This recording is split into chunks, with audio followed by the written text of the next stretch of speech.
কিয়ামতের ময়দানে 5টা প্রশ্ন করা হবে। এই 5টা প্রশ্নের উত্তর না দিয়ে কোনো বনি আদম পাই নাড়াতে পারবে না।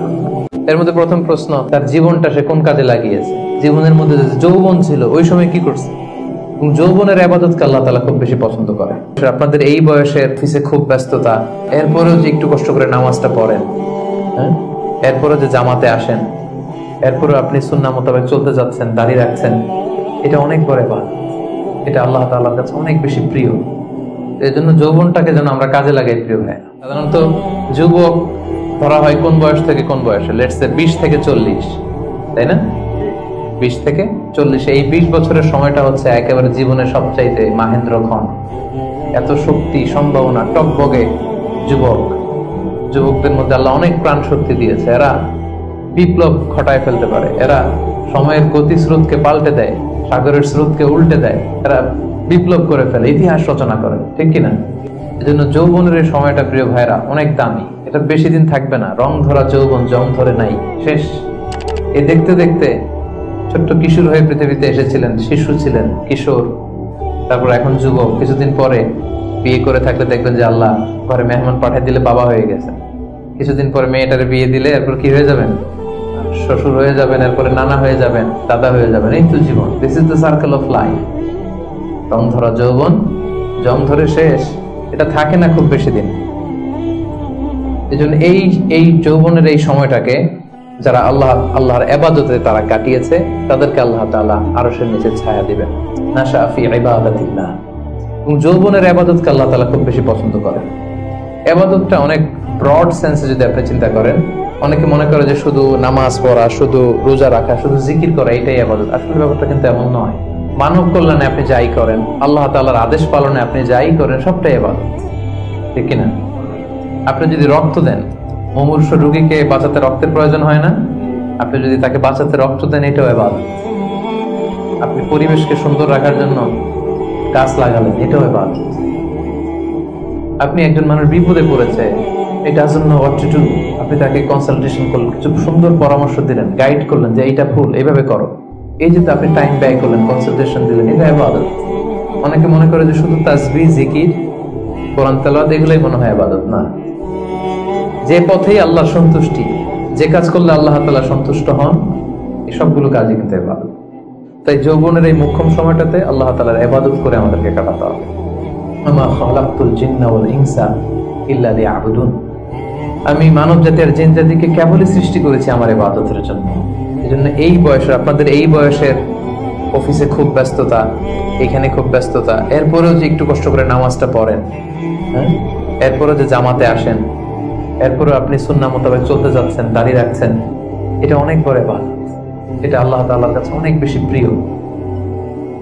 বৃদ্ধ বয়সের ইবাদতের চেয়ে যৌবনের ইবাদত আল্লাহর কাছে অনেক বেশি প্রিয়। এর কারণ হচ্ছে, বৃদ্ধ বয়সে ইবাদত ছাড়া করবেটা কি? ইবাদত ছাড়া তো সময়ই কাটে না। কারণ ঘরে এর কথা শোনার কেউ নাই, কেউ সময় দেয় না, রাতে ঘুম আসে না, 3টার দিকে ঘুম ভেঙে যায়। বাংলাদেশের কথা যদি বলি, দেখবেন যে মুরব্বীরা 3টা-4টার পরে নাকি ওনাদের ঘুমিয়ে আসে না। তো অজু করে ইমাম সাহেবের 1 ঘন্টা আগে আসে মসজিদে ফজর পড়তে। ইমাম সাহেব দেরি করলো কেন, মুয়াজ্জিন দেরি করলো কেন, ওনারা এটা বলে। কারণ ওই যে ঘুম আসে না, কি করবে? তখন তার ইবাদত করা ছাড়া সময়ই কাটে না। ওই ইবাদত আল্লাহর কাছে ততটা প্রিয় নয় যতটা প্রিয় হচ্ছে একজন যুবকের ইবাদত, ঠিক কিনা? আপনি যৌবন কালে যদি আল্লাহ তাআলা দাসত্ব করতে পারেন, ইবাদত করতে পারেন, আপনার বার্ধক্য উপনীত হওয়ার পরে ইবাদত করতে না পারলে আল্লাহ তাআলা ইবাদত দিয়ে আপনার আমলনামা পূর্ণ করে দিবে। পূর্ণ করে দেবে। ওটা ফজরের সময় উঠতে পারতেছেন না, কোমরে ব্যথা, ডায়াবেটিস ইত্যাদি ইত্যাদি, আল্লাহ বলবে যুবক অবস্থায় কি করেছিল ওটা দেখ, ওই সময় যা করছে ওটা লিখে দাও। এই জন্য আল্লাহ রাসূল সাল্লাল্লাহু আলাইহি ওয়াসাল্লাম বলেছেন যে এই যৌবনটারে কাজে লাগাও। আল্লাহ রাসূল সাল্লাল্লাহু আলাইহি ওয়াসাল্লাম বলেছেন 5টা বিষয় আসার আগে 5টা জিনিসকে কাজে লাগাও। এর মধ্যে একটা হচ্ছে শাবাবাকা ক্বাবলা হারামিক, বার্ধক্য আসার আগে যৌবনকে কাজে লাগাও। সিহহাতাকা ক্বাবলা মারাদিক, অসুস্থতা আসার আগে সুস্থতাকে কাজে লাগাও।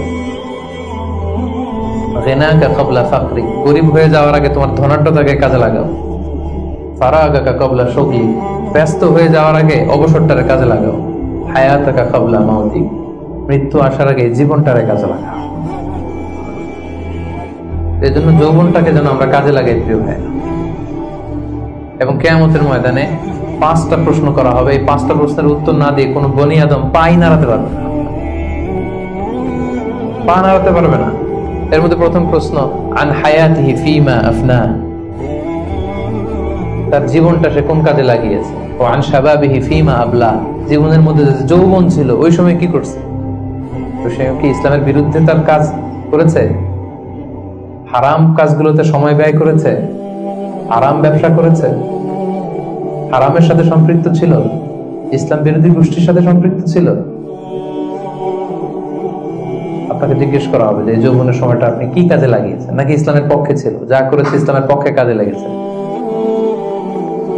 সম্পদ কোত্থেকে উপার্জন করেছে, কোথায় ব্যয় করেছে, যতটুকু জেনেছে ততটুকু মেনেছে কিনা। এই 5টা প্রশ্নের উত্তর দেওয়ার আগে বনি আদম কিয়ামতের ময়দানে পাই নাড়াতে পারবে না। এই জন্য দ্বিতীয় শ্রেণী হচ্ছে ওয়াশাবুন নাশাআ ফি ইবাদাতিল্লাহ, এমন যুবক যে তার যৌবনকে আল্লাহর ইবাদতে কাজে লাগিয়েছে।